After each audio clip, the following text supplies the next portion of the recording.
यह कहानी पूरी तरह काल्पनिक है। इसमें दिखाए गए सभी पात्र, स्थान और घटनाएं लेखक की कल्पना पर आधारित हैं। किसी जीवित या मृत व्यक्ति, संस्था, धर्म या समुदाय से इसका कोई संबंध मात्र संयोग हो सकता है। इस वीडियो का उद्देश्य केवल मनोरंजन है। कृपया इसे वास्तविकता न समझें। अगर किसी को इससे ठेस पहुंची हो तो हमें खेद है। यह जानबूझकर नहीं किया गया है। वेंकटेश्वर अन्ना के बेटे राजन ने कियारा और कविता को किडनैप कर लिया था। राजन के बॉडीगार्ड्स उन दोनों को राजन के कमरे में बंद कर गए थे। राजन जब कमरे में आया तो ड्रग्स के नशे में था। कियारा और कविता ने उसको वार्न भी किया कि उन्हें जाने दे, वरना कार्तिक उसका बहुत बुरा हाल करेगा, पर वो कुछ सुनने को तैयार नहीं था। नशे की झोंक में वह कियारा की तरफ बढ़ा और उसके साथ बदतमीजी करने की कोशिश करने लगा। कियारा ने उसके मुंह पर खींचा के थप्पड़ मारा और तेज पीछे धक्का दिया। कियारा के हाथ पैर उसने खोल दिए थे। कविता अभी भी बंद ही हुई थी। राजन ने गुस्से में कहा, एक बार और यह बदतमीजी की तो मैं तुम्हें जान से मार दूंगा।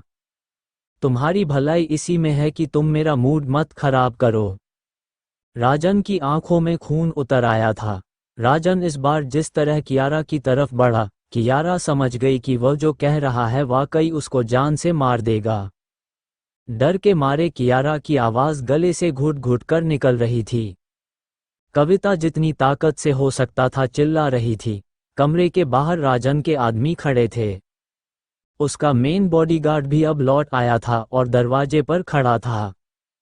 बाकी गार्ड्स ने उसे कहा, इतनी तेज चीखने की आवाज आ रही है, सुनकर कोई आ गया तो? उस हेड बॉडीगार्ड ने बोला, सुन भी लेगा तो क्या हो जाएगा। किसी की हिम्मत नहीं है कि वेंकटेश्वर अन्ना के बेटे को कुछ करने से रोक सके। और फिर ये लड़का तो बिल्कुल पागल है, ड्रग्स ले लेता है तो उसके बाद अपने बाप को बाप नहीं समझता। इन लड़कियों को तो क्या इंसान समझेगा। वह लोग आपस में बात कर ही रहे थे कि तभी कार्तिक मैगी और जेम्स के साथ वहां पर पहुंचा। कार्तिक ने आते ही दहाड़ते हुए उस बॉडीगार्ड को कहा, दरवाजा खोलो। उस बॉडीगार्ड ने कार्तिक की तरफ हैरानी से देखा। वह सरप्राइज था कि कार्तिक ने इतनी जल्दी पता लगा लिया कि वो उसके साथ की लड़कियों को लेकर कहाँ आया है। यह उसके लिए वाकई शॉकिंग था, क्योंकि क्रूज पर चाहे कितनी भी सिक्योरिटी क्यों ना हो, पर इतनी जल्दी इतने बड़े क्रूज पर किसी को ट्रेस करना आसान नहीं था। वह भी खासकर पार्टी वाली नाइट, जब ऑलरेडी 40,000 लोग क्रूज पर थे। उस बॉडीगार्ड ने अकड़कर कार्तिक को कहा, कौन हो तुम, क्या काम है तुमको? कार्तिक ने गुस्से में उसे कहा, दिमाग खराब मत करो मेरा। मुझे पता है तुम मेरी फ्रेंड्स को किडनैप करके इसी कमरे में लेकर आए हो। उस बॉडीगार्ड ने इग्नोरेंट होने का ड्रामा करते हुए कार्तिक को बोला, कुछ भी बोले जा रहे हो। हम किसी को यहाँ पर नहीं लेकर आए हैं, यह मेरे बॉस का कमरा है। उनकी एक प्राइवेट मीटिंग चल रही है और मैं किसी को उन्हें डिस्टर्ब करने नहीं दे सकता। तुम जो कोई भी हो अभी यहाँ से जाओ, बाद में आना। कार्तिक कुछ बोलता इससे पहले ही अंदर से कियारा के चीखने की आवाज आए। कार्तिक का दिमाग अब बिल्कुल घूम गया। कार्तिक ने मैगी से कहा, क्लियर दीज इडियट्स, यहाँ पर इन लोगों से दिमाग मारने का टाइम नहीं है मेरे पास। कार्तिक ने जब ये बात मैगी को कही तो वह सारे के सारे लोग मैगी को हैरानी से देखने लगे और फिर जोर से हंस दिए। उस हेड बॉडीगार्ड ने कार्तिक को कहा, तेरा दिमाग चल गया है क्या बच्चे? शिकारी कुत्तों के आगे इस चिड़िया को फेंक रहा है। अंदर वह 2 बुलबुल कम लग रही है तुझे जो तू इसे भी ऑफर दे रहा है। और ये तो उन दोनों से भी ज्यादा खूबसूरत है, तेरी मर्जी है। हमारा क्या है, हमारे बॉस तो और ज्यादा खुश हो जाएंगे। कार्तिक ने दांत पीसते हुए कहा, ठीक कहा तूने, कुत्ते ही हो तुम। पर यह चिड़िया नहीं है, यह वह चाकू है जो तुम्हारे जैसे कुत्तों के पेट फाड़ देती है। उस बॉडीगार्ड ने और तेज हंसते हुए कहा, ये चिड़िया मेरा पेट फाड़ेगी। उसने मैगी की तरफ उसे पकड़ने के लिए हाथ बढ़ाया, फिर तो जैसे एक बिजली चमकी। मैगी ने इतनी तेजी से उसको चेहरे पर पंच मारा कि उसके 4 दांत निकलकर खट से जमीन पर आ गिरे। वो बॉडी बिल्डर टाइप इतना बड़ा सा बॉडीगार्ड बिलबिला कर नीचे जमीन पर गिर पड़ा। उसके बाकी गार्ड्स तेजी से हरकत में आए और मैगी की तरफ बढ़े। वहां पर 2 मिनट तक धूम धड़ाके की आवाज आती रही। उसके बाद वह सारे के सारे नीचे पड़े थे, खून से लथपथ। मैगी दोबारा पलटकर उस हेड बॉडीगार्ड के पास आई, उसको बालों से पकड़ा और दीवार में उसका सिर दे मारा। उसका सिर फट गया, उसका पूरा चेहरा खून से नहा गया। एक गार्ड ने फिर से मैगी को रोकने के लिए उसकी तरफ हाथ बढ़ाया। मैगी ने पलटकर उसका हाथ तो तोड़ा ही, उसकी पसलियां भी तोड़ दी। उसकी पसलियां टूटने की आवाज इतनी तेज थी कि बाकी सारे गार्ड्स जमीन पर पड़े पड़े ही सिहर कर पीछे हटने लगे। पर शिप पर राजन के बहुत सारे आदमी मौजूद थे। अभी 10 सेकंड भी नहीं बीते थे कि और बहुत सारे गुंडे भागते हुए मैगी की तरफ बढ़े। पर मैगी तो आज एक कोल्ड किलिंग मशीन में कन्वर्ट हो चुकी थी। मैगी ने किसी पर रहम नहीं किया। इस बार मैगी के हाथों में 2 लंबे शार्प नाइफ चमक रहे थे, और जब वह चाकू उसने बिजली की तेजी से हवा में लहराने शुरू किए तो किसका हाथ कटा, किसका पेट फटा और किसकी गर्दन गई, कटने वालों को खुद ही समझ नहीं आ रहा था। चारों तरफ बस खून ही खून था और चीखें थी। अपने सारे गार्ड्स का ये हाल देखकर उस हेड बॉडीगार्ड ने जमीन पर पड़े पड़े कहा, तुमको पता नहीं है तुम लोग किससे झगड़ा मोल रहे हो? वेंकटेश्वर अन्ना के लोग हैं हम, तुम जिंदा नहीं बचोगे देखना। मैगी तेजी से पलटी और उसे एक झन्नाटदार थप्पड़ लगाया। उसके बाद एक और, फिर एक और, फिर एक और। मैगी उसे तब तक थप्पड़ मारती रही जब तक वह बेहोश नहीं हो गया। फिर मैगी तेजी से उठी और दरवाजे में एक पावरफुल लात मारी। मैगी का हिट इतना स्ट्रांग था कि दरवाजा 2 टुकड़े होकर नीचे पड़ा था। सामने राजन सदमे में कांपता हुआ खड़ा था। बाहर से आती हुई आवाजें उसे सुनाई दे रही थी, पर वो जो औरों के सामने शेर बना फिरता है इस समय एक डरपोक गीदड़ की तरह खड़ा था। उसके पीछे कियारा जमीन पर पड़ी थी। कियारा के कपड़े काफी हद तक फट चुके थे। कविता जमीन पर घिसट कर कियारा के पास पहुंचने की कोशिश कर रही थी। कियारा बहुत शॉक्ड हालत में लंबी लंबी सांसें ले रही थी। वो इतनी बुरी तरीके से राजन से लड़ी थी कि उसको भी जगह जगह से खून निकल रहा था। दरवाजा टूट चुका था। सामने कार्तिक और मैगी थे। कियारा ने आंखें खोलकर कार्तिक को देखा और रोते हुए खुशी से चीखी, ओह कार्तिक तुम आ गए। कार्तिक को देखकर कविता की आंखों में भी खुशी के आंसू आ गए। कविता को तो उम्मीद ही नहीं थी कि अब उनको बचाया जा सकेगा। राजन ने हिम्मत करके कार्तिक को बोला, कौन हो तुम? तुम्हारी हिम्मत कैसे हुई मुझे ऐसे डिस्टर्ब करने की? क्या चाहते हो तुम? कार्तिक ने बर्फ जैसी सर्द आवाज में कहा, तेरी मौत।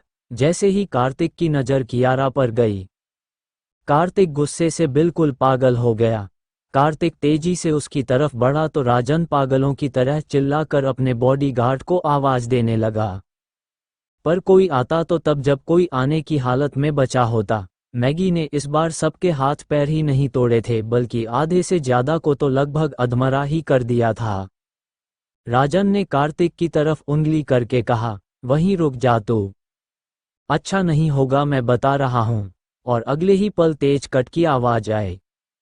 मैगी ने पहले उसकी उठी हुई उंगली तोड़ी और फिर कलाई भी तोड़ दी।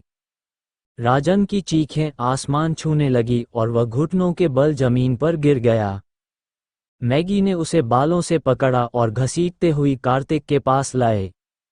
राजन अभी भी चीखते हुए कार्तिक को गालियां दे रहा था। उसने कार्तिक को कहा, तुझे पता नहीं है मैं कौन हूं? मैं वेंकटेश्वर अन्ना का बेटा हूं। मेरे साथ जो आज तूने किया है, तेरा पूरा खानदान जिंदा नहीं बचेगा। कार्तिक ने उसकी गर्दन पकड़ते हुए कहा, मेरे खानदान का तो तू नाखून भी नहीं छू सकेगा, पर एक बात पक्की है, तू आज जान से जाएगा।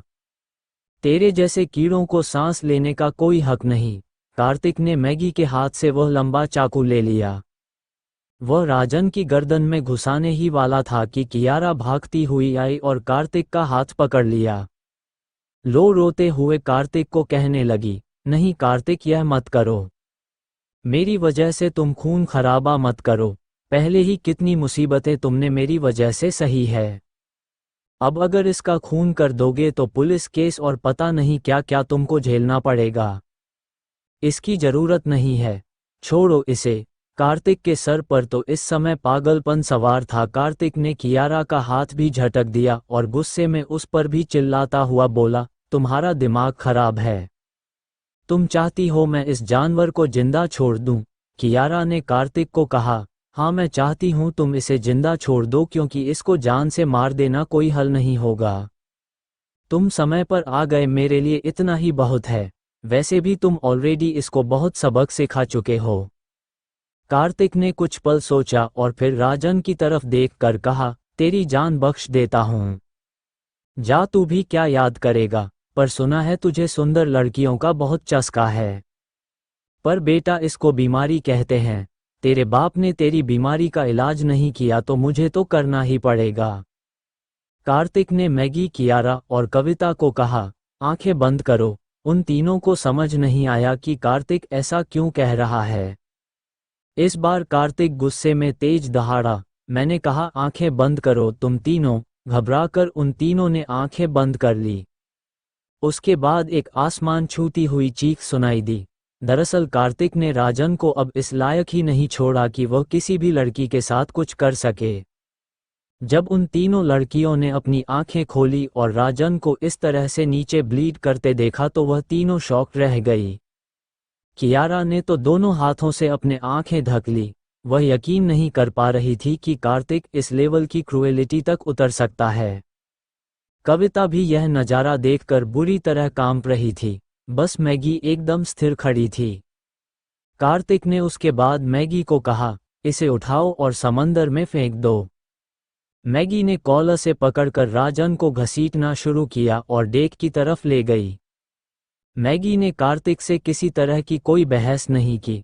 मैगी जब राजन को खींचकर ले जा रही थी तब वह बेहोश हो चुका था। कियारा बुरी तरह टेरिफाइड थी। उसने कांपते हुए कार्तिक को कहा, क्या कर रहे हो कार्तिक?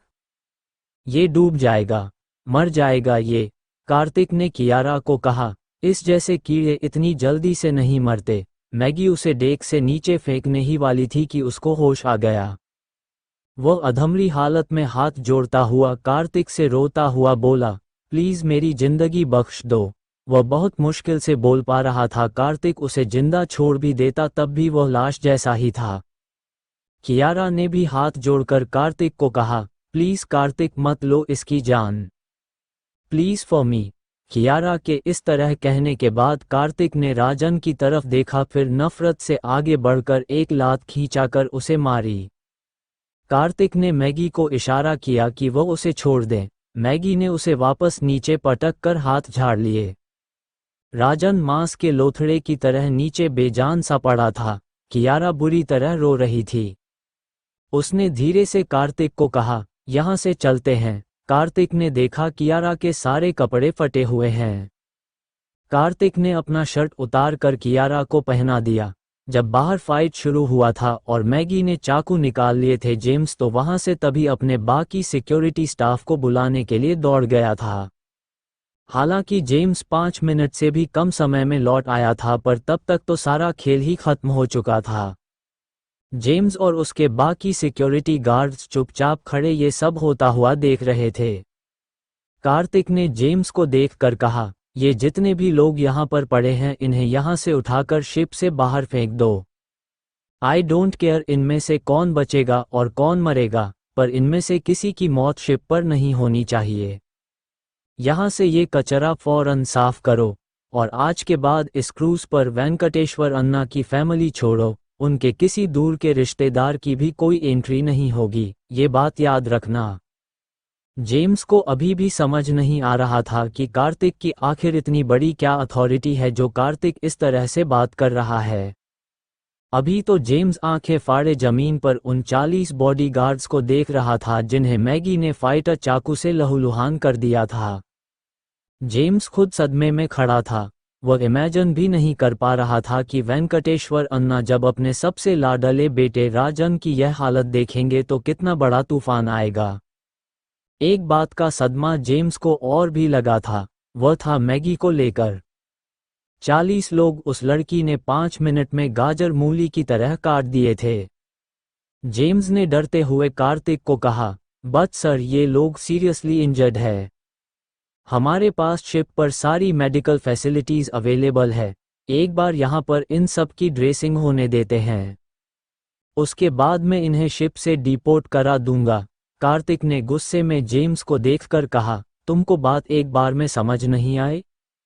मैंने कहा चाहे यह मर जाएं, बस शिप पर नहीं मरने चाहिए। उठाओ और यह कचरा शिप से क्लियर करो, राइट नाउ। इस बार जेम्स चुप हो गया। जेम्स ने अपने सबॉर्डिनेट्स को इंस्ट्रक्शन थी कि जितनी जल्दी हो सके इन सब को यहाँ से लेकर जाओ और मालदीव्स के सिटी हॉस्पिटल में एडमिट करा दो। अब जो कैजुअल्टीज होनी थी वह तो होनी ही है, उन्हें रोका नहीं जा सकता था। कार्तिक का एटीट्यूड बिल्कुल ऐसा था जिसमें कॉम्प्रोमाइज करने की कोई गुंजाइश ही नहीं थी। ये जेम्स की समझदारी थी कि उसने उन सबको हॉस्पिटल भेजा। वह अपनी पूरी कोशिश कर रहा था कि दुश्मनी इतनी ना बढ़े कि संभाली ही ना जा सके। वह जानता था कि अगर राजन मर गया तब तो प्रलय ही आ जाएगी। फिर जेम्स ने कार्तिक को कुछ ऐसा कहा जिसे सुनकर कार्तिक भी चौंक गया, उसका अभी तक इस तरफ ध्यान ही नहीं गया था। कार्तिक ने क्रूज के सिक्योरिटी चीफ को क्लियर इंस्ट्रक्शंस दी थी कि वेंकटेश्वर अन्ना के बेटे राजन के जितने आदमी हैं उनको शिप से बाहर फेंकवा दे। पर जेम्स ने थोड़ा पेशेंस के साथ काम किया। उसने अपने आदमियों को कहा कि इन्हें मेडिकल फैसिलिटीज शिप पर नहीं दे सकते, पर शिप से ले जाकर इनको सिटी हॉस्पिटल में एडमिट करा दो। जेम्स ने उसके बाद कार्तिक को कहा, सर आप लोग इस हालत में शिप के पार्टी एरिया की तरफ कैसे जाएंगे? वहां पर बहुत सारे लोग हैं, सबका एकदम से ध्यान जाएगा। कार्तिक जेम्स की बात सुनकर चौंक गया, उसकी बात बिल्कुल ठीक थी। कियारा के कपड़े काफी फट चुके थे और उसने कार्तिक की दी शर्ट पहनी हुई थी। जेम्स ने कार्तिक को कहा, सर शिप पर एक बहुत बड़ा फैशन स्टोर है, मैं आपको वहां ले चलता हूं, आप वहां से अपने लिए नए कपड़े ले लीजिएगा। कार्तिक ने उसे कहा, हाँ ये बहुत शानदार आइडिया है, हम लोग पहले वही चलते हैं। कार्तिक को कोई फर्क नहीं पड़ता था उसने क्या पहना है क्या नहीं, पर कियारा की हालत सच में लोगों के सामने जाने की नहीं थी। जेम्स उनको पहले शिप के दूसरे हिस्से में बने हुए शॉपिंग एरिया में ले गया।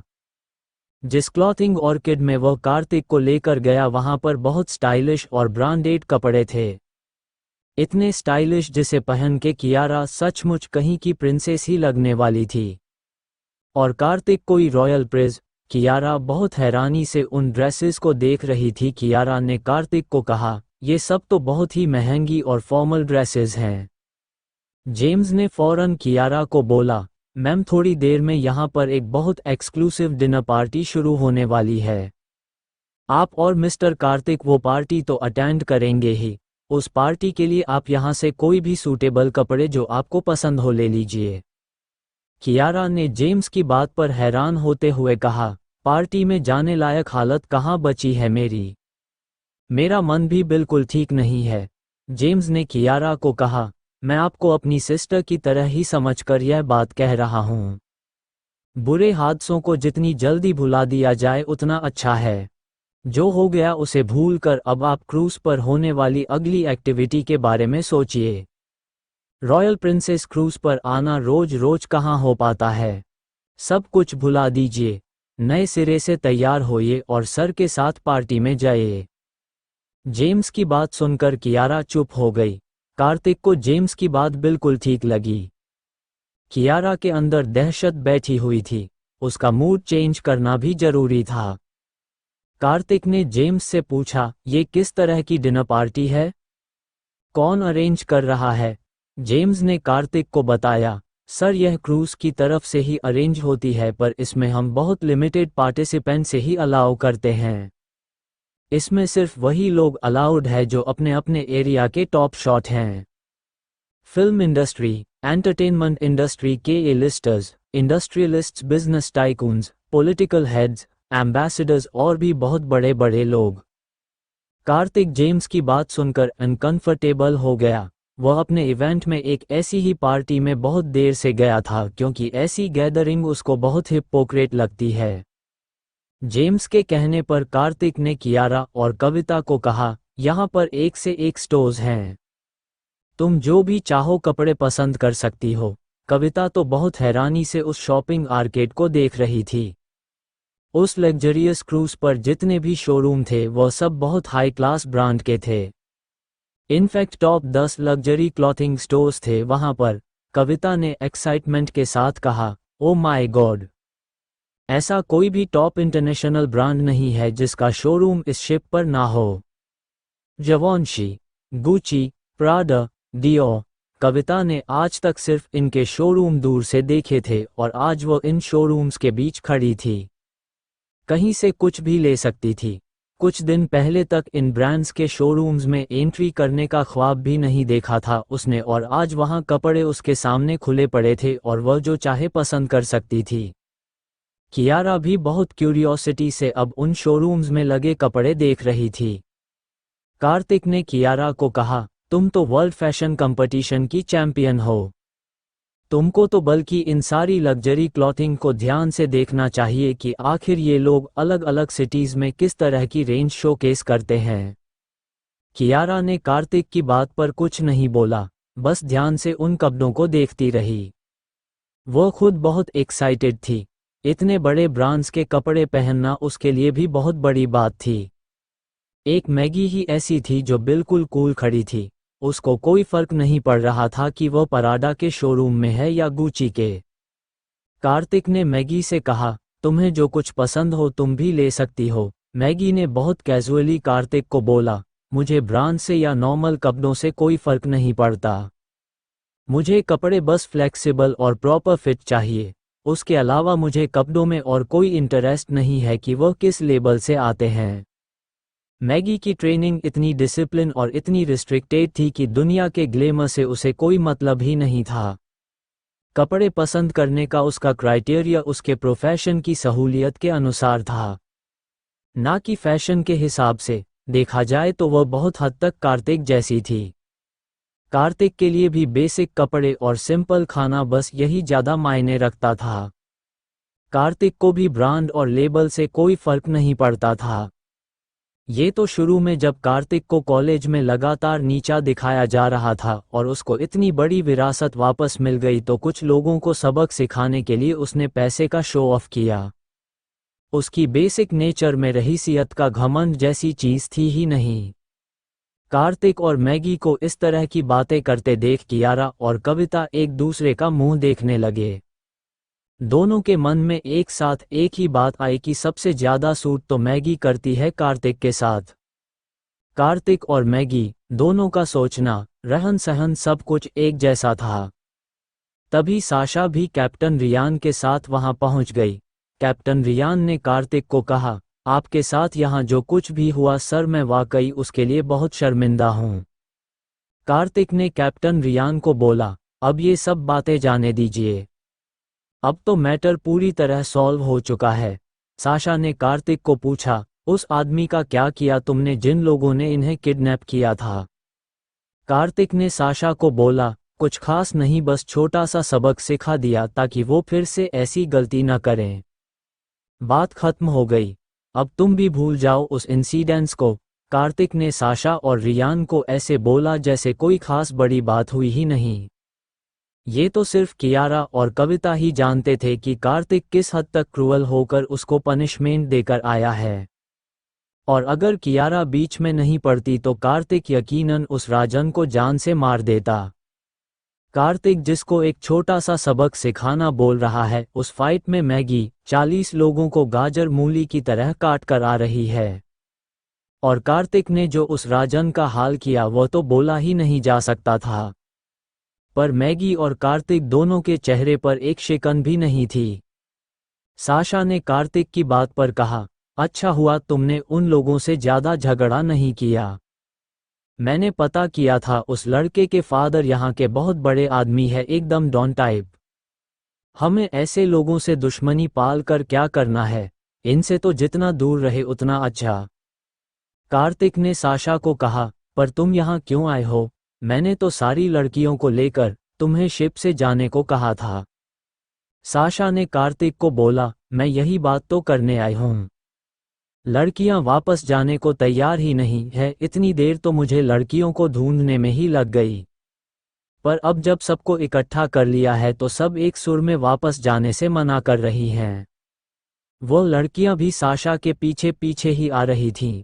इस शिप पर होना उनके लिए लाइफ टाइम एक्सपीरियंस था। वह पार्टी को बीच में छोड़कर जाना नहीं चाहती थी। कियारा कविता के साथ अब तक एक शोरूम के अंदर चेंज करने जा चुकी थी। बाहर सिर्फ कार्तिक और मैगी ही खड़े थे जब बाकी सारी लड़कियां भी वहां पहुंची। टॉप 10 लग्जरियस क्लॉथिंग ब्रांड देखकर सब एक्साइटमेंट के मारे जोर से चिल्लाने लगी, वाह, ओ माय गॉड, मैंने पहली बार ये सब देखा। ऐसा बहुत कुछ लड़कियां आपस में जोर जोर से बोलने लगी। सबकी आंखों में हसरत साफ दिखाई दे रही थी। ऐसा टॉप क्लॉथिंग ब्रांड तो वह लोग जिंदगी में कभी खरीदने की सोच भी नहीं सकती थी, जिसका एक सिंगल पीस ऑफ क्लॉथ भी 5 फिगर्स में आता है।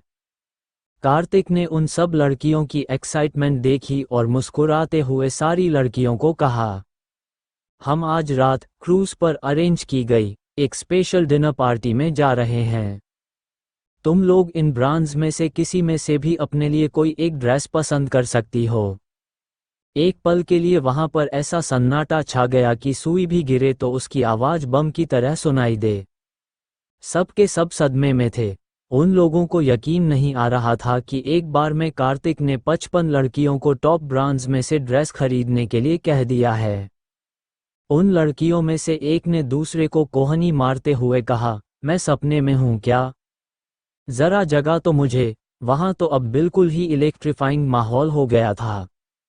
उन लड़कियों को तो वैसे भी नहीं पता था कि कियारा और कविता के साथ क्या हुआ है। कार्तिक ने स्ट्रिक्टली मना किया था साशा को कि उन्हें कुछ नहीं बताए।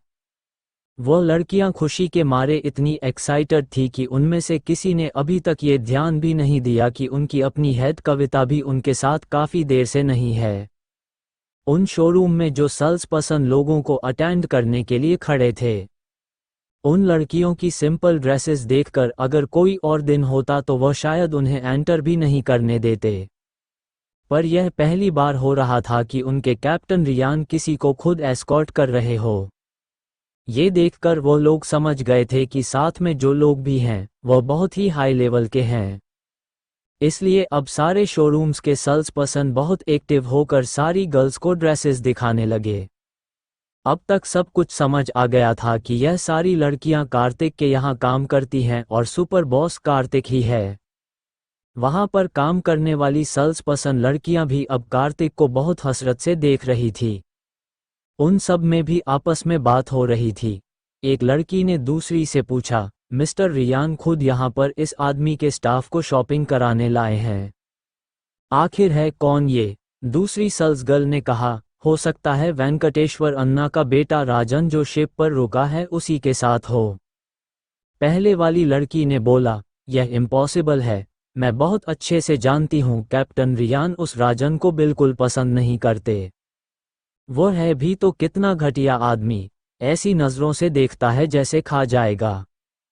ये तो वेंकटेश्वर अन्ना से कोई दुश्मनी मोल नहीं लेना चाहता, इसलिए राजन को रोका नहीं जाता है शिप पर आने से। पर कैप्टन रियान कम से कम उसको या उसके दोस्तों को शिप पर खुद तो घुमाने से रहे। उसकी बात सुनकर दूसरी लड़की चुप हो गई। ये बात बिल्कुल सही थी।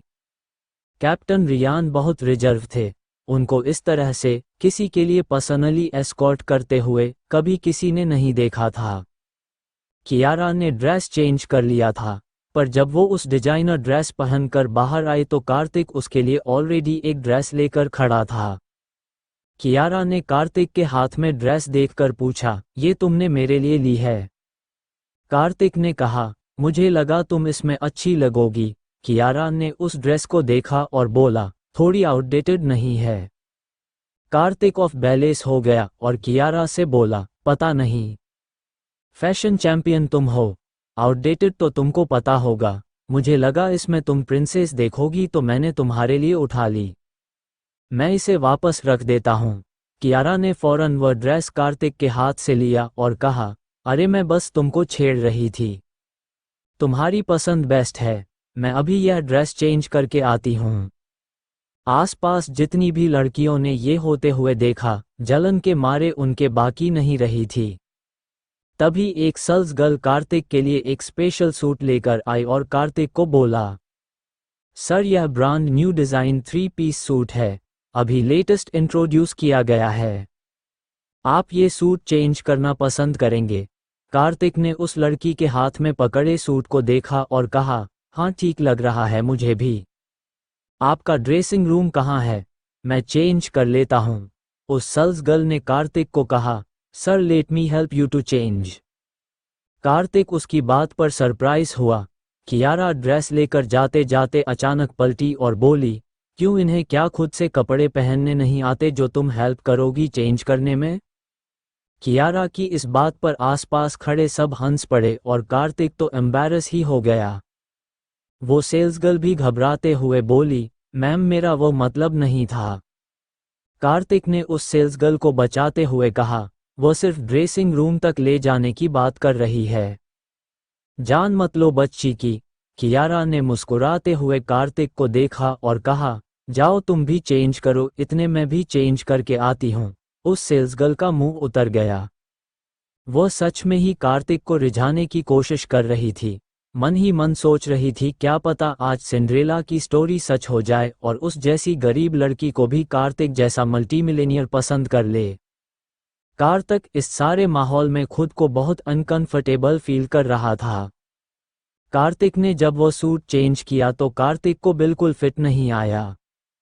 कार्तिक ने वापस अपने पुराने कपड़े पहन लिए। कार्तिक ने उस शोरूम के हेड को कहा, आपकी लग्जरी क्लॉथिंग ब्रांड के कपड़े मुझे फिट नहीं आते, ना ही मुझे कंफर्टेबल लगे।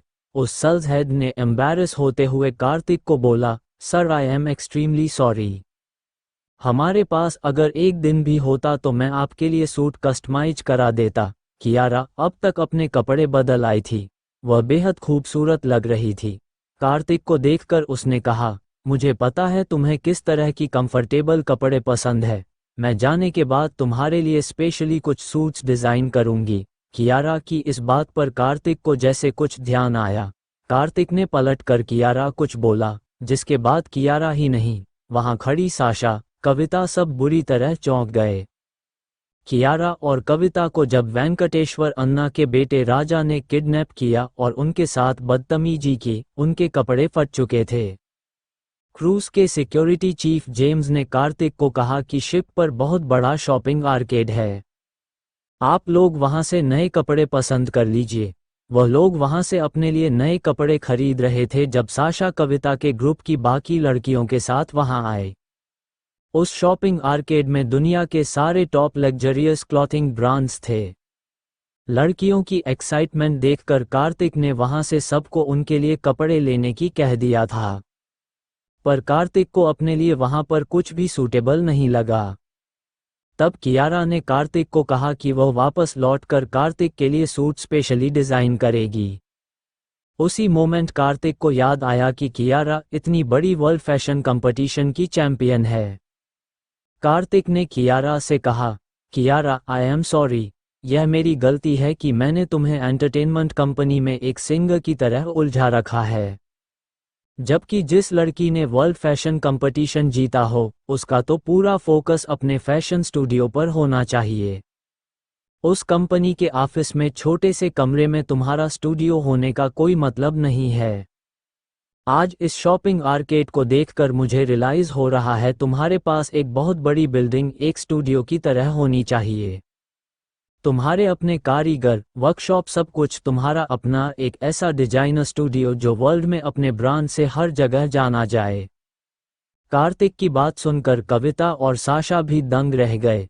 कविता को तो ये बात पता ही नहीं थी कि कियारा वर्ल्ड फैशन कंपटीशन की चैंपियन है।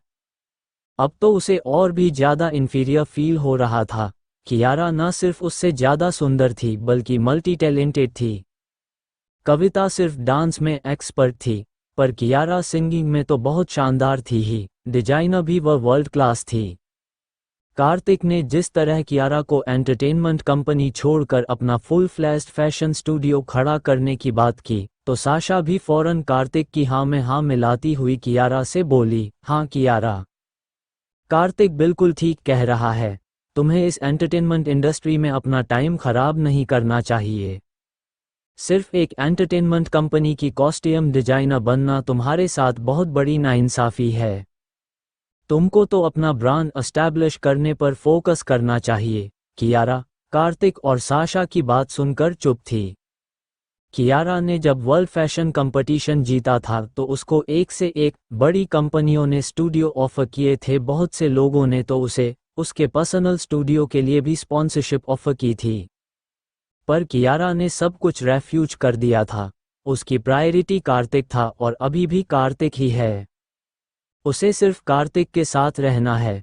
जब कार्तिक ने कहा कि वह कंपनी छोड़कर अलग स्टूडियो बना ले, तो कियारा को कुछ समझ नहीं आया कि वह क्या जवाब दें। अलग स्टूडियो और उसका अपना फैशन ब्रांड, ये उसका हमेशा से सपना रहा है, पर इसके लिए वह कार्तिक से दूर नहीं जाना चाहती। उसने धीरे से कार्तिक को कहा, इस बारे में बाद में सोचेंगे, अभी जहां है बस वही की बात करते हैं। सब लोग अब कपड़े चेंज कर चुके थे।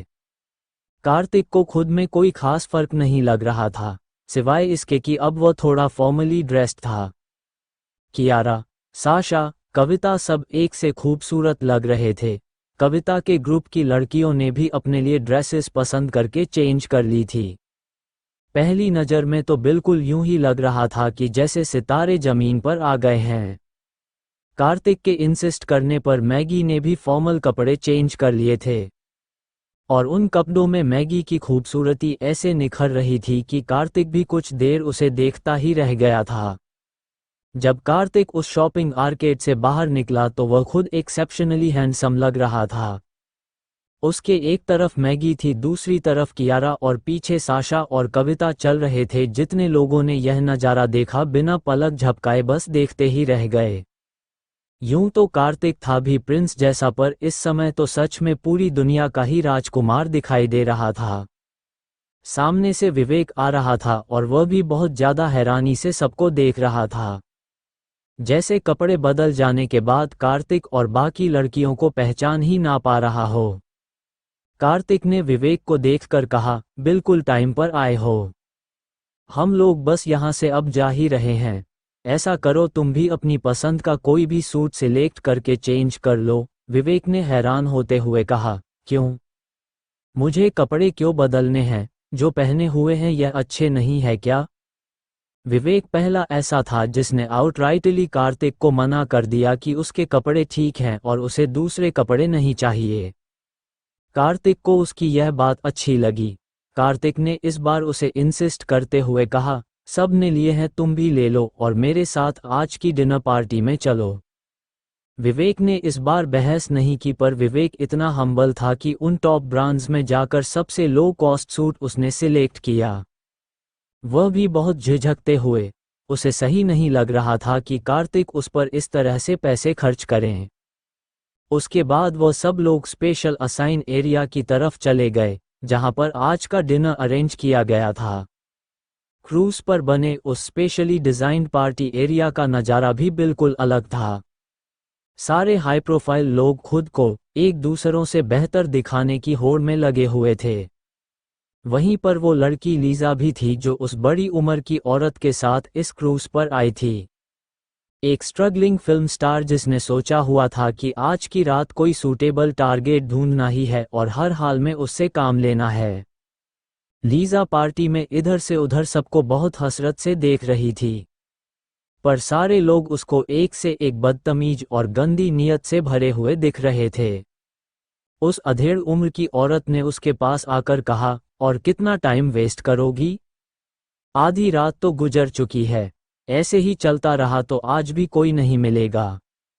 हमारे पास और पैसे नहीं बचे हैं, मैं तुम्हें याद दिला चुकी हूं कि यह हमारा आखिरी चांस है। लीजा ने उस औरत को कहा, प्लीज आंटी मुझे ह्यूमिलेट करना बंद कीजिए। उस आंटी ने लीजा को कहा, मैं तुम्हें ह्यूमिलिएट लेट नहीं कर रही, सच बता रही हूं। इस सर्कल में काम पाने के यही रूल्स है।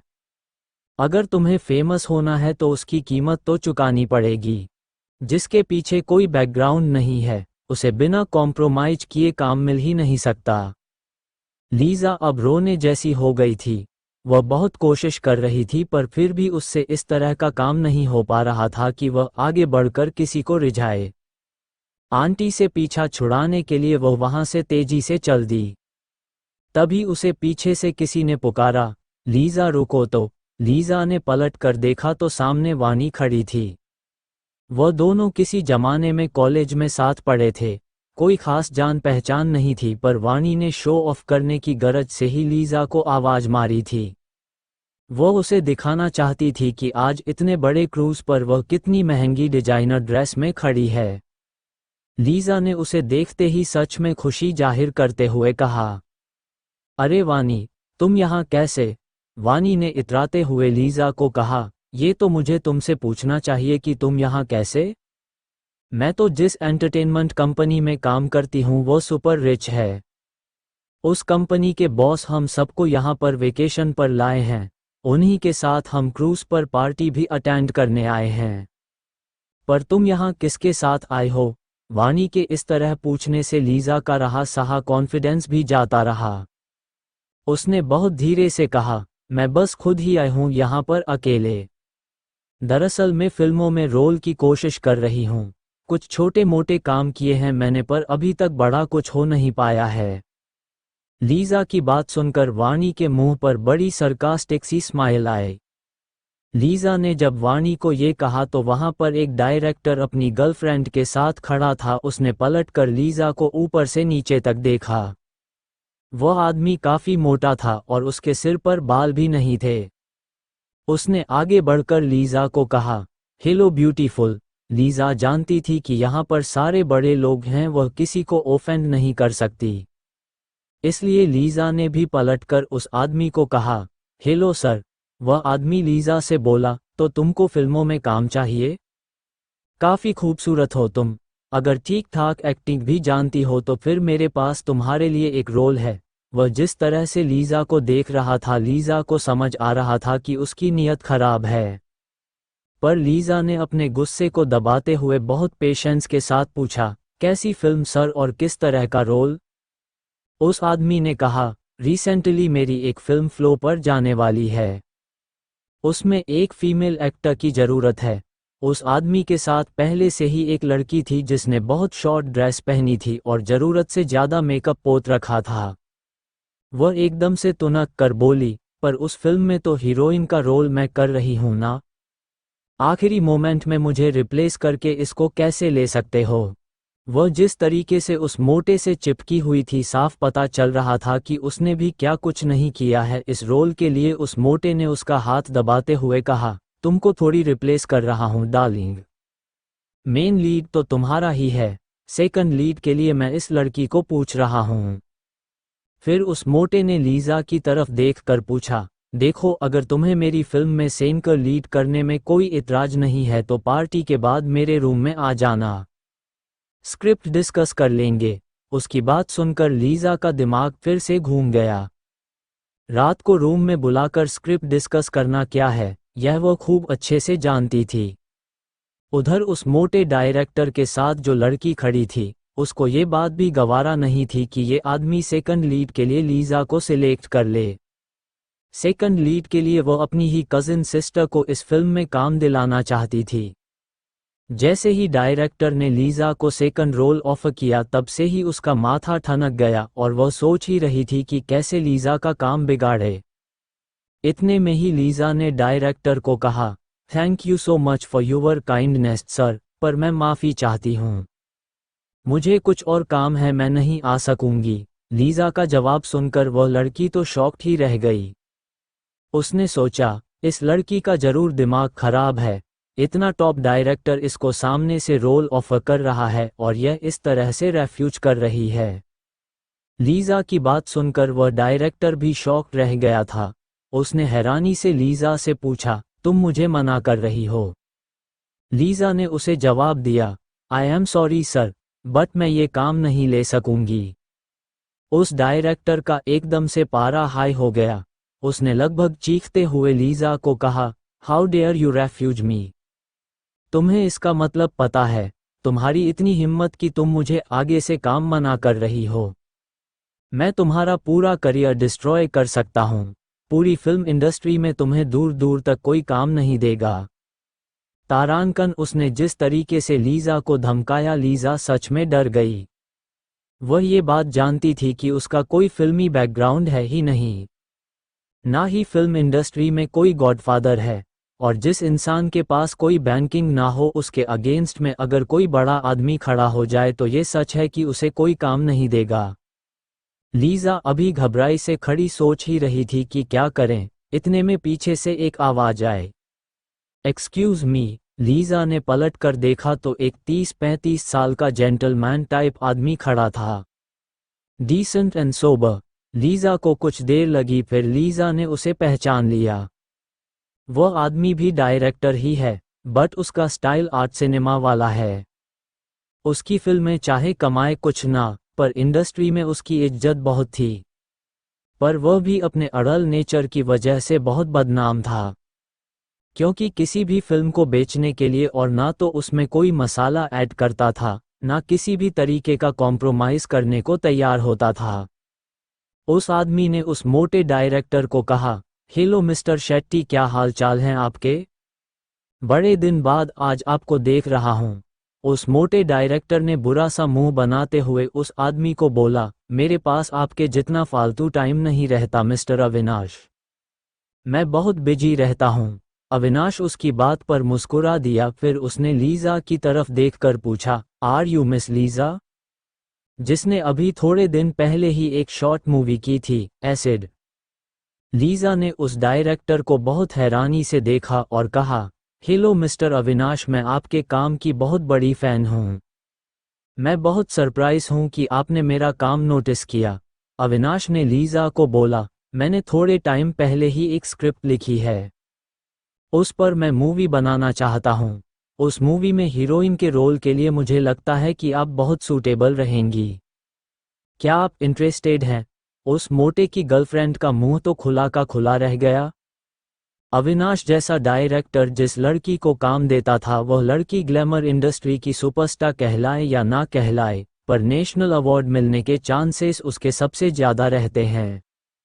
लीजा तो खुद अपनी किस्मत पर यकीन नहीं कर पा रही थी। वह तो ऐसे खड़ी हो गई जैसे पत्थर बन गई हो। पर लीजा ने अपनी मासूमियत में पलटकर अविनाश से कुछ ऐसा पूछ लिया कि उस मोटे की गर्लफ्रेंड जोर से हंस पड़ी और बहुत खुश हो गई कि अब तो ये रोल लीजा को मिलने से रहा। लीजा ने खुद ही अपने लिए सब कुछ तबाह कर लिया था।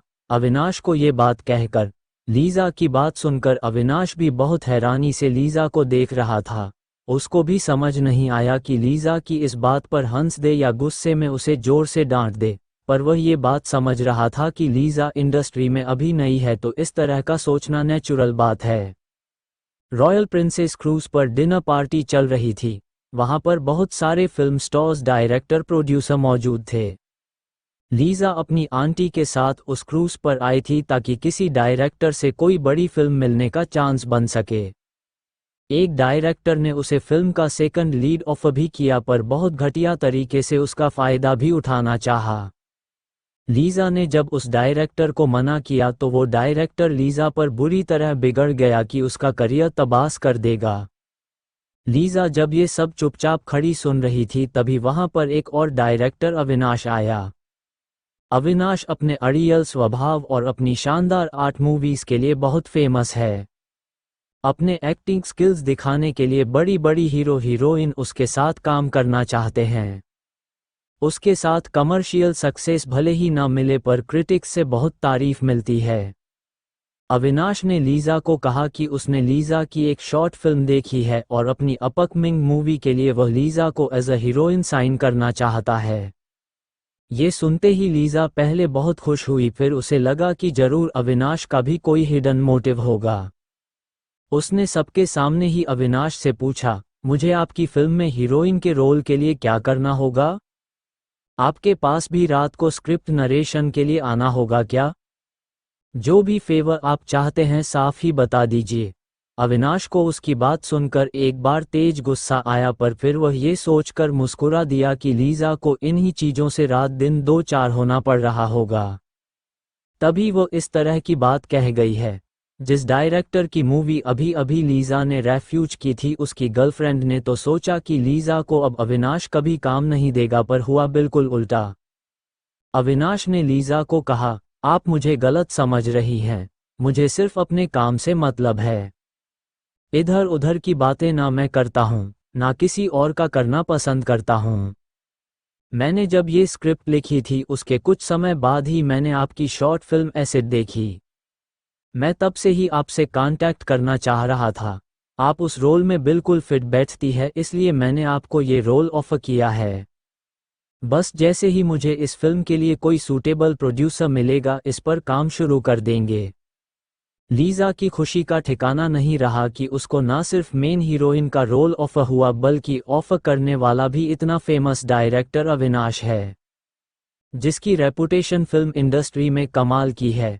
लीजा को इस तरह रोल मिलता देखकर उस डायरेक्टर के तो बाकी नहीं रही, जिसने अभी थोड़ी देर पहले ही लीजा को सेन का लीड रोल ऑफर किया था और लीजा का फायदा उठाना चाहा था। उस डायरेक्टर ने लीजा को कहा, तुम इस डायरेक्टर के साथ काम करोगी, इसने आज तक किसी को कमा कर दिया है, जिसके भी पैसे लगवाए हैं डुबोया ही है। बस क्रिटिक्स इसकी तारीफ कर देते हैं, पर जेब से सब ठन ठन गोपाल रहता है। कोई इस पर पैसा नहीं लगाना चाहता। 10 फिल्में बनाई होंगी, नेशनल अवार्ड भी 2 ही फिल्मों को मिला है, 8 तो फ्लॉप ही हैं। इसके साथ काम करके मिलेगा क्या तुमको? अविनाश ने उस डायरेक्टर को कहा, आप इस लड़की को बिना बात डिमोटिवेट कर रहे हैं। मैं चलताऊ काम नहीं करता हूँ, मेरी फिल्मों में काम करने में मेहनत लगती है। मैं एक्टर्स बनाता हूँ, स्टार्स नहीं। उस डायरेक्टर ने अविनाश की बात पर चिढ़कर कहा, भारी भारी बातों से घर नहीं चलते मिस्टर अविनाश। फिल्म इंडस्ट्री में सक्सेसफुल होना बहुत जरूरी है। फेम और पैसा, सक्सेस फिल्मों के एक्टर्स को मिलता है, फ्लॉप फिल्मों के एक्ट्रेस को नहीं। और आपकी फिल्मों का हिट और फ्लॉप रेशो क्या है यह आपको भी पता है। अगर यह पॉपुलर होना चाहती है तो इसको आप जैसी फिल्मों में काम करने से बचना होगा, वरना इसका करियर तो शुरू होने से पहले ही खत्म हो जाएगा। उस डायरेक्टर की बात सुनकर लीजा उदास हो गई, क्योंकि यह बात बिल्कुल सच थी। अविनाश की फिल्मों का कमर्शियल सक्सेस कुछ भी नहीं था, और लीजा खुद भी ऑलमोस्ट बैंकरप्ट थी, उसके सारे पैसे खत्म हो चुके थे।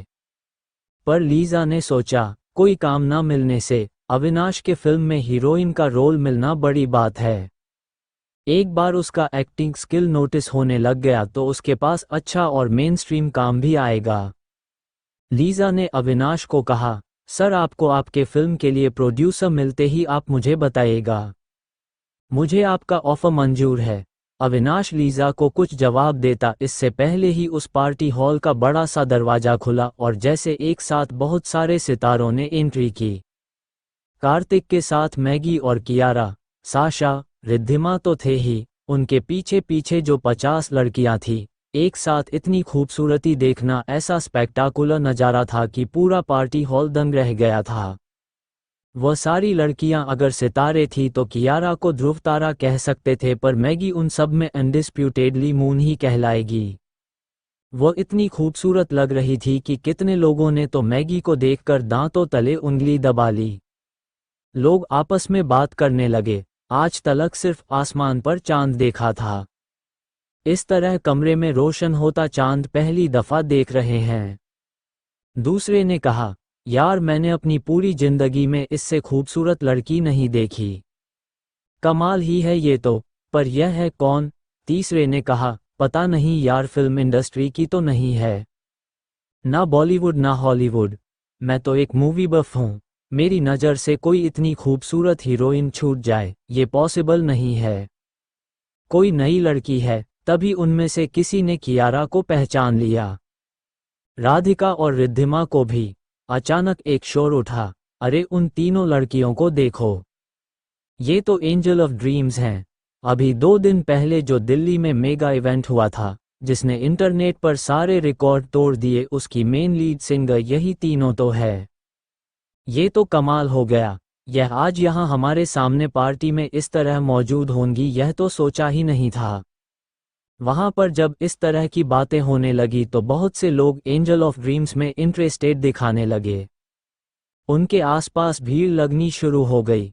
कुछ को उनके ऑटोग्राफ चाहिए थे और कुछ लोग उनके साथ सेल्फी खिंचवाना चाहते थे। कियारा और रिद्धिमा के लिए भी यह बहुत सरप्राइजिंग और शानदार मोमेंट था। इंडस्ट्री के बड़े बड़े लोग अब उन तीनों को पहचानने लगे हैं, यह उनके लिए बेहद प्राउड फीलिंग थी। पर जितने भी फिल्म इंडस्ट्री के दिग्गज थे, उनका इंटरेस्ट पर्दे के पीछे कौन है उसमें ज़्यादा था। यानी कि जिस एंटरटेनमेंट कंपनी ने एंजल ऑफ ड्रीम्स इंट्रोड्यूस किया, उसके बॉस में। थोड़ी ही देर में ही वहां पर बहुत सारे लोगों ने ये पता कर लिया था कि कार्तिक एक बहुत बड़ी एंटरटेनमेंट कंपनी का मालिक है और कार्तिक की उसके अलावा भी काफ़ी कंपनीज है। हालांकि यह अभी तक किसी को नहीं पता चला था कि कार्तिक मित्तल उसी मित्तल फैमिली का इकलौता वारिस है जिनका ये क्रूज भी है। अभी थोड़ी देर पहले जो मोटा डायरेक्टर लीजा का गलत फायदा उठाना चाहता था, उसकी नज़र भी गिद्ध की तरह अब उन सारी खूबसूरत लड़कियों पर थी। उसने भी उस इवेंट का लाइव टेलीकास्ट देखा था। उस मोटे डायरेक्टर ने अपनी गर्लफ्रेंड को कहा, इस आदमी के साथ जो इतनी सारी लड़कियां हैं, यह वही डांसर है जिन्होंने उस दिन परफॉर्म किया था। और उधर वो जो कोने में ब्लू ड्रेस में है, वो उनकी लीड डांसर है। कमाल के मूव्स हैं इस लड़की के। उस दिन मैंने तो रिपीट कर करके देखा था वो टेलीकास्ट। उस डायरेक्टर की गर्लफ्रेंड ने बुरा सा मुंह बनाते हुए कहा, सिर्फ डांसिंग स्किल होने से क्या होता है? और क्या करेंगे सिर्फ खूबसूरत चेहरों का? हमारी इंडस्ट्री में एक्टिंग आना बहुत ज़रूरी है। मुझे नहीं लगता इनमें से किसी को भी एक्टिंग आती है। डायरेक्टर ने कहा, एक्टिंग तो तुमको भी नहीं आती, फिर भी तुम फिल्म में हीरोइन का काम कर ही रही हो ना। आजकल शक्ल ठीक ठाक होनी चाहिए, बाकी काम डायरेक्टर करवा ही लेता है। तुम रुको यहीं, मैं ज़रा इन लोगों से मिलकर आता हूँ। मोटे डायरेक्टर के एटीट्यूड पर उसकी गर्लफ्रेंड उसे मन ही मन गालियाँ दे रही थी, पर सामने से कुछ नहीं बोल पाए। लीजा का ध्यान भी अब कार्तिक पर ही था। वह जब बोट से क्रूज पर आई थी तब उसने बहुत पहले ही कार्तिक और उन सारी लड़कियों को देखा था। क्रूज पर आने के बाद सब इधर उधर हो गए।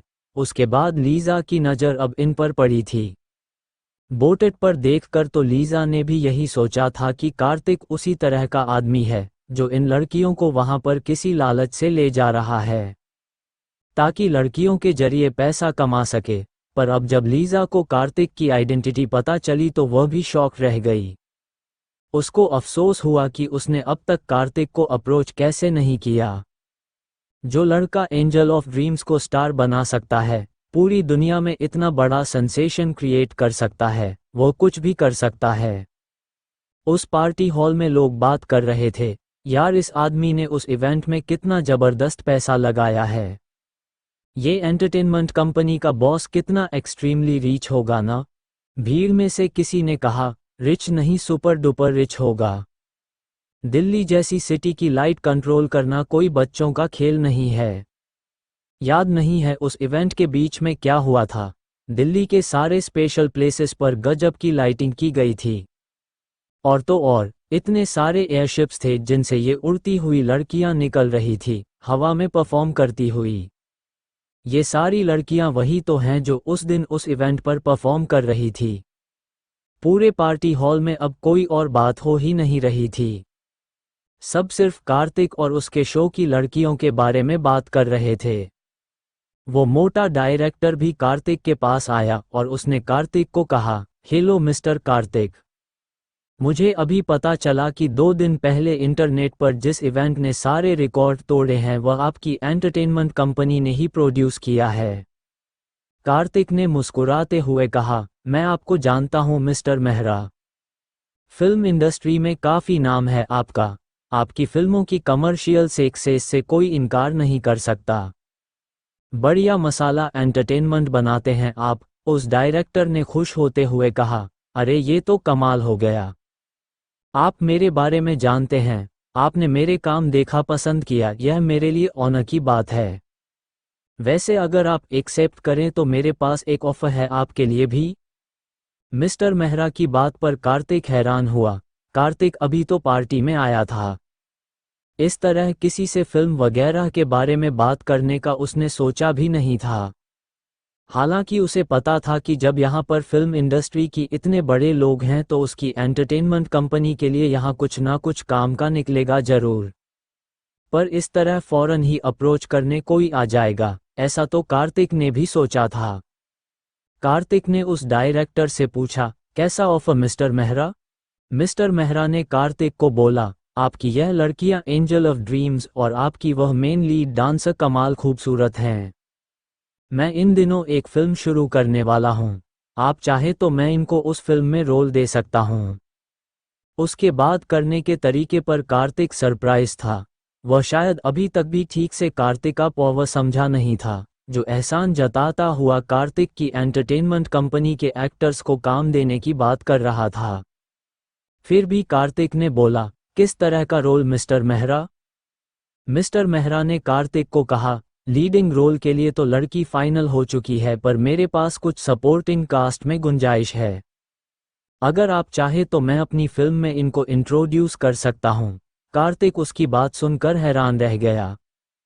कार्तिक ने उसे बहुत सपाट लहजे में कहा, thank you for the offer mister Mehra, पर मेरी लड़कियां इतनी ओवर टैलेंटेड है कि शायद आपसे हैंडल नहीं होंगी। वो आपके फिल्म के सपोर्टिंग रोल को सूट नहीं करेंगी, इसलिए जाने दीजिए। मिस्टर मेहरा को समझ ही नहीं आया कि कार्तिक ने उनकी बेइज्जती की या तारीफ की। उन्होंने हैरानी से पूछा, आपको यह ऑफर ठीक नहीं लगा क्या? कार्तिक ने इस बार सीधे सीधे कहा, जी नहीं, बिल्कुल भी नहीं। ये लड़कियां अगर कोई रोल एक्सेप्ट करेगी तो वह मेन लीड हीरोइन का, और उसके बाद मैं स्क्रिप्ट खुद चेक करूंगा पर्सनली। सिर्फ शो पीस की तरह वाले रोल भी ये नहीं करेगी। हमारी एंटरटेनमेंट कंपनी पहले खुद एक एक चीज चेक करेगी, तब जाकर मैं इन लड़कियों को किसी फिल्म में काम करने दूंगा। कार्तिक की बात सुनकर वह डायरेक्टर शॉक्ड रह गया। उसने कार्तिक को कहा, आपको अंदाजा भी है कि फिल्म इंडस्ट्री में मेरा क्या मकाम है? मैं आपकी लड़कियों को रातों रात स्टार बना सकता हूं। कार्तिक ने कहा, ये लोग ऑलरेडी स्टार हैं। मुझे अब ये देखना है कि इनका टैलेंट कहाँ सही तरीके से प्रेजेंट किया जा सकता है। क्योंकि ये मेरी एंटरटेनमेंट कंपनी में काम करती है तो मेरी जिम्मेदारी है कि मैं उनका बेस्ट देखूं। जब वह डायरेक्टर कार्तिक से बात कर रहा था तो कियारा, राधिका, रिद्धिमा तीनों कार्तिक के पीछे ही खड़ी थी। बात करते हुए डायरेक्टर उनके भी एक्सप्रेशन देख रहा था। कियारा और राधिका को तो कोई फर्क नहीं पड़ रहा था, पर जब कार्तिक ने ब्लंटली उस डायरेक्टिव को मना कर दिया तो रिद्धिमा का चेहरा देखने वाला हो गया था। उस डायरेक्टर ने कार्तिक को कहा, मुझे मना करने से पहले कम से कम इन लड़कियों से भी पूछ लीजिए। शायद यह मेरे साथ काम करना चाहती हैं पर आपके डर से हाँ नहीं कर पा रही। कार्तिक ने बिना उनकी तरफ देखे हुए उस डायरेक्टर को कहा, आपकी कोशिश अच्छी है पर मुझे अपने लोगों पर भरोसा है और मेरे लोगों को मुझ पर। अगर मैंने कोई डिसीजन लिया है तो उनकी भलाई के लिए लिया है, ये बात वह जानते हैं। Anyway thanks. अगर फ्यूचर में आपके पास हीरोइन का कोई रोल हो तो आप बताइएगा। हालांकि उस डायरेक्टर की मसाला टाइप फिल्मों में उसकी स्टॉर्स काम करें, ऐसा कार्तिक का कोई इरादा था ही नहीं।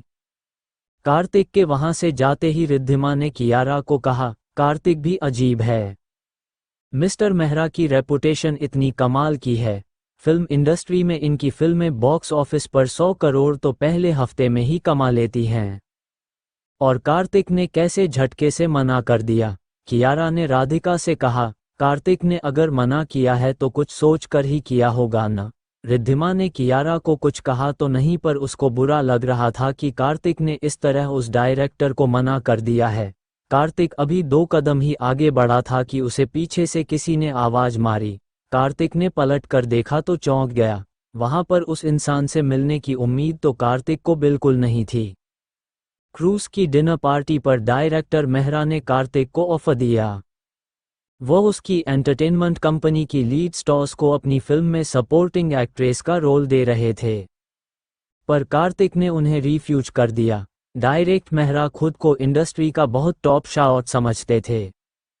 उनको ये बहुत बहुत बुरी लगी, पर कार्तिक ने उन्हें साफ कहा कि उनकी एंजल ऑफ ड्रीम्स सिर्फ लीडिंग रोल ही करेंगी। उस डायरेक्टर मेहरा को मना करके कार्तिक आगे बढ़ा ही था कि पीछे से उसे किसी ने आवाज दी। कार्तिक ने पलट कर देखा तो सामने उसका सबसे पसंदीदा डायरेक्टर अविनाश खड़ा था। अविनाश के काम का कार्तिक सालों से फैन रहा है। कार्तिक की नज़र में अविनाश फिल्में नहीं बनाते, पोएट्री को स्क्रीन पर उतारते हैं। इतनी धीमी धीमी असर करती है उनकी फिल्में कि कार्तिक ने अक्सर अकेले में बैठ के अनगिनत बार उनकी बनाई फिल्में देखी हैं। कार्तिक ने कभी सोचा भी नहीं था कि वह अविनाश से मिल सकेगा। उसने सुना था कि अविनाश पार्टीज में नहीं जाते, और अचानक से इस तरह की हाई प्रोफाइल पार्टी में अविनाश का मिल जाना कार्तिक के लिए बहुत सरप्राइजिंग था। और उससे भी ज़्यादा शॉकिंग ये था कि वह आगे से बढ़कर खुद कार्तिक को आवाज़ लगा रहे थे। मिस्टर कार्तिक, आपके पास अगर 5 मिनट हो तो मैं आपसे कुछ बात करना चाहता हूँ। कार्तिक लगातार अविनाश को देखे जा रहा था। स्टार स्टक मोमेंट इसी को बोलते हैं। कार्तिक उनका बहुत बड़ा फैन था। कार्तिक को खुद की तरफ इस तरह देखकर अविनाश ने कहा, आई नो, आपने मुझे पहचाना नहीं होगा, मैं भी फिल्में बनाता हूँ। हालांकि बहुत फेमस नहीं है मेरी फिल्में, पर फिर भी थोड़ा बहुत काम मैंने भी किया है इस इंडस्ट्री में। अविनाश की बात सुनकर कार्तिक ने एकदम खुद को संभालते हुए कहा, I am extremely sorry mister Avinash. मैं आपको देखकर एकदम गुम हो गया, समझ नहीं पाया कि क्या बोलूं। आपको अंदाजा भी नहीं है कि मैं आपका कितना बड़ा फैन हूं। और आप ये कह रहे हैं कि आपने कोई खास फिल्में नहीं बनाए।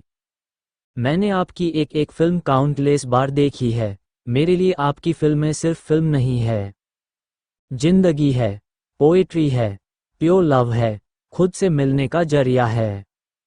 कार्तिक को अपनी इतनी तारीफ करते थे, अब अविनाश के चेहरे पर उलझन और शाइनेस दिख रही थी।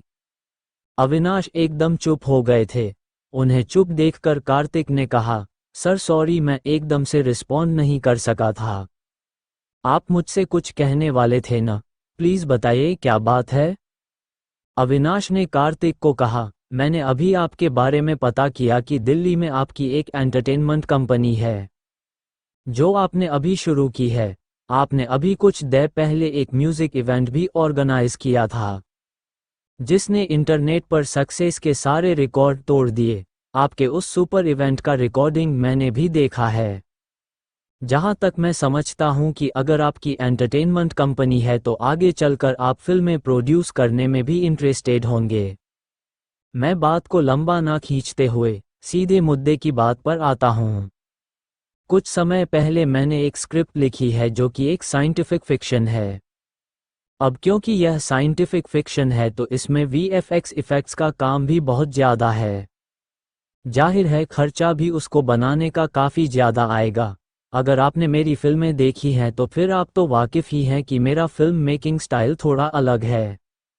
मैं ईमानदारी से आपको एक बात बता दूं कि मुझे आसानी से इन्वेस्टमेंट मिलेगा नहीं। अगर आप मेरे काम पर भरोसा करते हैं और रिस्क ले सकते हैं तो मैं उम्मीद करता हूं कि आप मेरी फिल्म में पैसा लगाना पसंद करेंगे। कार्तिक कोई जवाब देता इससे पहले ही डायरेक्टर मेहरा वहां आकर खड़े हो गए। मिस्टर मेहरा ने कहा, मिस्टर कार्तिक इतने बेवकूफ़ नहीं है अविनाश की तुम्हारी फिल्म पर करोड़ों रुपया लगाएंगे। पहली बात तो ये कि तुम्हारी फिल्में बनने में बहुत लंबा समय लगता है। अजीब मूडी और झटकी आदमी हो तुम, ये बात पूरी इंडस्ट्री को पता है। और अगर फिल्म बन भी गई तो बॉक्स ऑफिस पर बुरी तरह फ्लॉप जाएगी। अब एक 8 मूवीज का डायरेक्टर साइंटिफिक फिक्शन बनाएगा, कोई मजाक थोड़ी हो रहा है। मिस्टर कार्तिक का सारा पैसा डुबो दोगे तुम। अविनाश ने मिस्टर मेहरा को कहा, यह आप कैसी फालतू की बात कर रहे हैं। ऐसा कुछ भी नहीं होगा। माना कि इस बार मैं बहुत डिफरेंट किस्म की फिल्म बनाने वाला हूं, अपने पुराने सारे काम से हटकर, पर इसका मतलब यह नहीं है कि मैं अपना काम जानता नहीं हूं। मैं अपने इस प्रोजेक्ट को लेकर 200% श्योर हूं।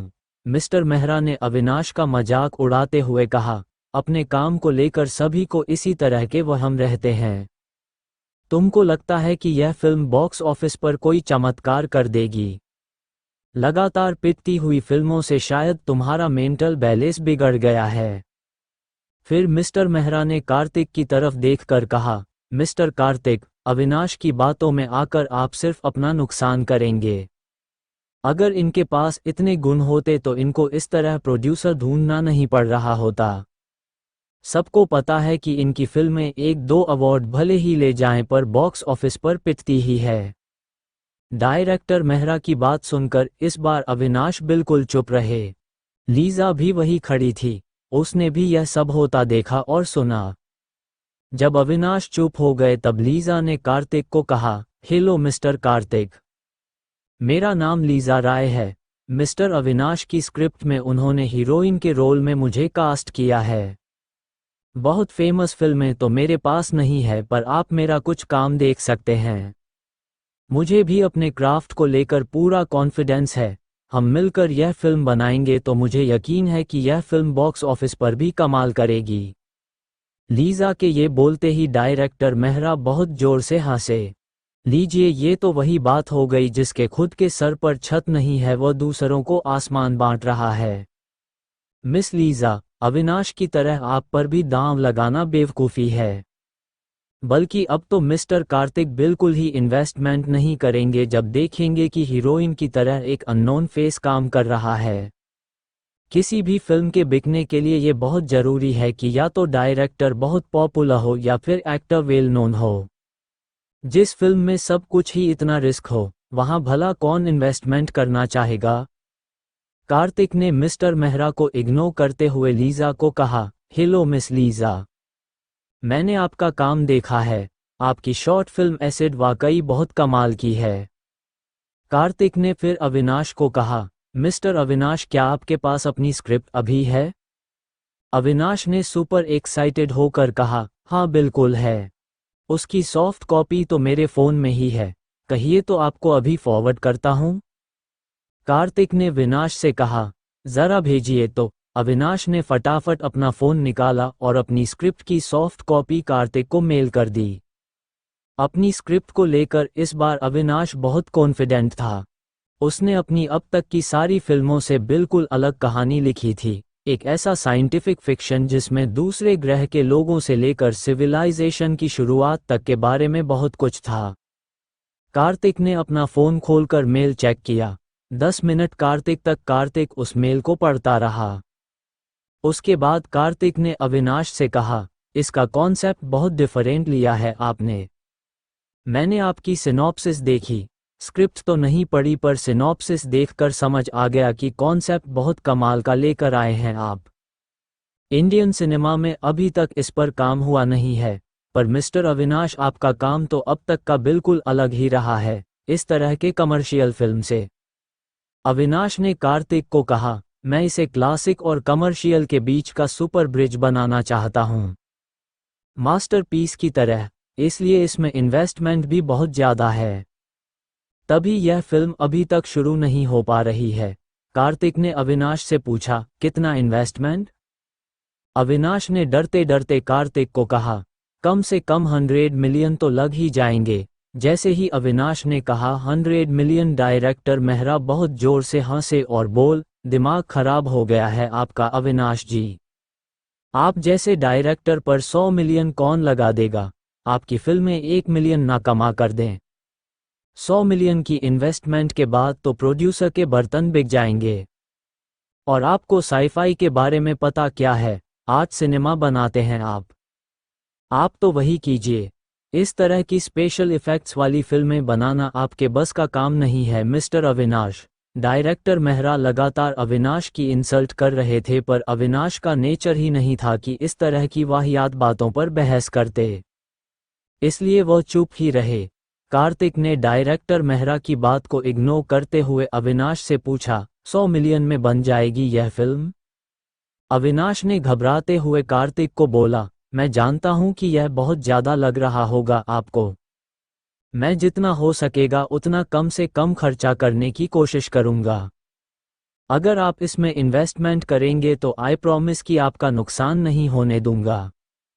कार्तिक ने मुस्कुराते हुए अविनाश से कहा, 100 मिलियन नहीं, मैं आपको 200 मिलियन दूंगा। वीएफएक्स इफेक्ट वर्ल्ड क्लास होने चाहिए। अगर यह भी कम पड़ेगा तो मैं और इन्वेस्टमेंट कर सकता हूँ। मेरी तरफ से आपको कंप्लीट फ्री हैंड है। आप मेरी एंटरटेनमेंट कंपनी के बाकी लोगों के साथ एक मीटिंग कर लीजिएगा, उनका कोलैबोरेशन लीजिए, किसका क्या काम होगा वो सब आप देख लीजिए। आपके काम में किसी भी तरह का हम लोग कोई इंटरफेयर नहीं करेंगे। सारा लीड आपके पास रहेगा। मेरी एंटरटेनमेंट कंपनी के बैनर के अंदर बनने वाली सबसे पहली फिल्म आपकी ही होगी। कार्तिक की बात सुनकर अविनाश एकदम दंग रह गए थे। स्टैचू बने वह कार्तिक को हैरानी से देख रहे थे। उन्हें तो अपने कानों पर यकीन ही नहीं आ रहा था। 100 मिलियन की बजाय 200 मिलियन कार्तिक ने उन्हें देने को कहा, और उसके अलावा जितनी हेल्प जो भी वह चाहता है उसे सब दिया जाएगा। वह तो इस क्रूज पर आना भी नहीं चाहता था, पर इस फिल्म में इन्वेस्टमेंट इतनी ज़्यादा चाहिए थी कि उनका बड़े लोगों से मिलना जरूरी था। इसलिए वो इस क्रूज पर आए थे, पर वो डर रहे थे कि उस जैसे डायरेक्टर से हाई फाई टाइप के लोग बात ही कहाँ करेंगे।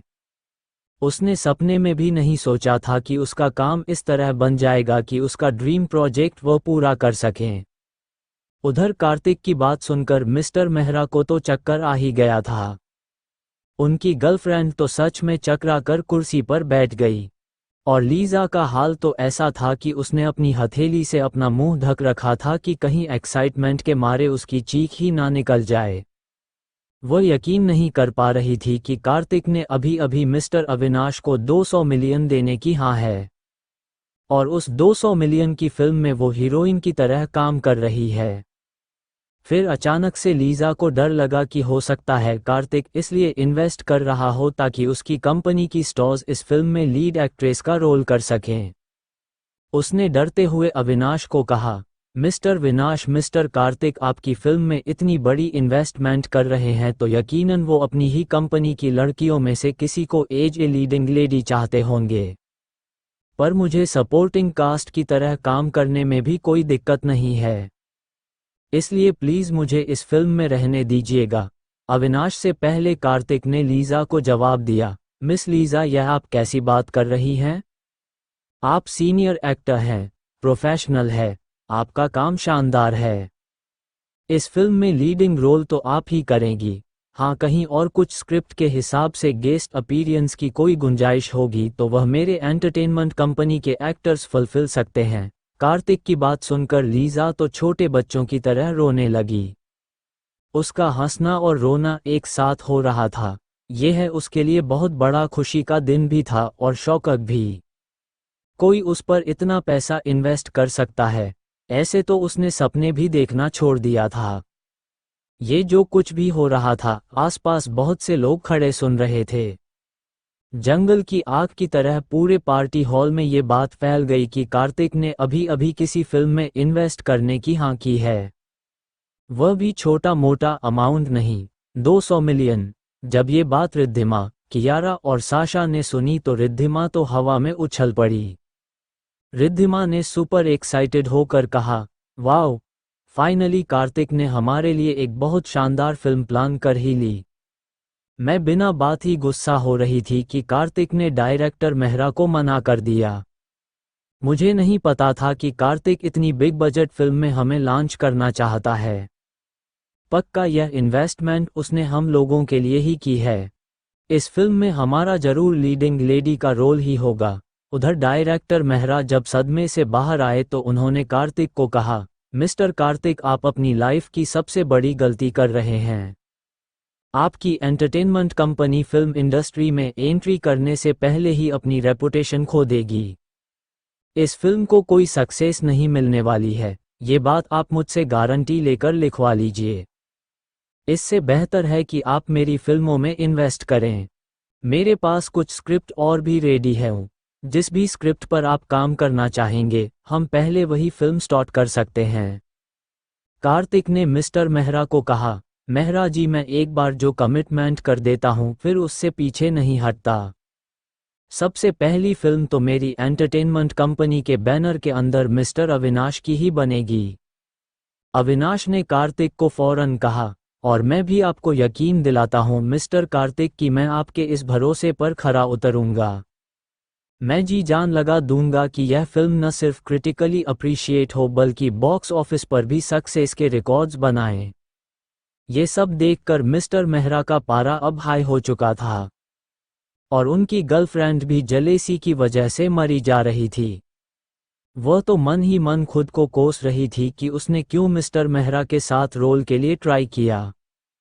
अगर वो शुरू से ही कार्तिक के पास जाती तो शायद 200 मिलियन की फिल्म आज उसके पास होती। उधर अपने हाथ से इतनी बड़ी अपॉर्च्युनिटी जाते देखकर मिस्टर मेहरा बुरी तरह तिमिलाए हुए थे। मिस्टर मेहरा के करप्ट दिमाग में अब कुछ और ही बातें चलने लग गई थी। उन्होंने अपनी गर्लफ्रेंड को कहा, जहां तक मुझे खबर है वेंकटेश्वर अन्ना का बेटा राजान भी इसी क्रूज पर रुका हुआ है ना। डायरेक्टर मेहरा की बात सुनकर उनकी गर्लफ्रेंड चौंकती हुई बोली, थोड़ी देर पहले तो मैंने उसे बार काउंटर पर देखा भी था, पर आप राजन के लिए क्यों पूछ रहे हैं? डायरेक्टर मेहरा ने अपनी गर्लफ्रेंड की बात का कोई जवाब नहीं दिया। उनके चेहरे से साफ जाहिर था कि उनके दिमाग में कोई शातिर प्लान पक रहा है। अगर आप लोग इस कहानी का अगला भाग सुनना चाहते हैं तो जल्दी से मेरे चैनल को सब्सक्राइब करें और मुझे बताएं कि आपको यह कहानी कैसी लगी।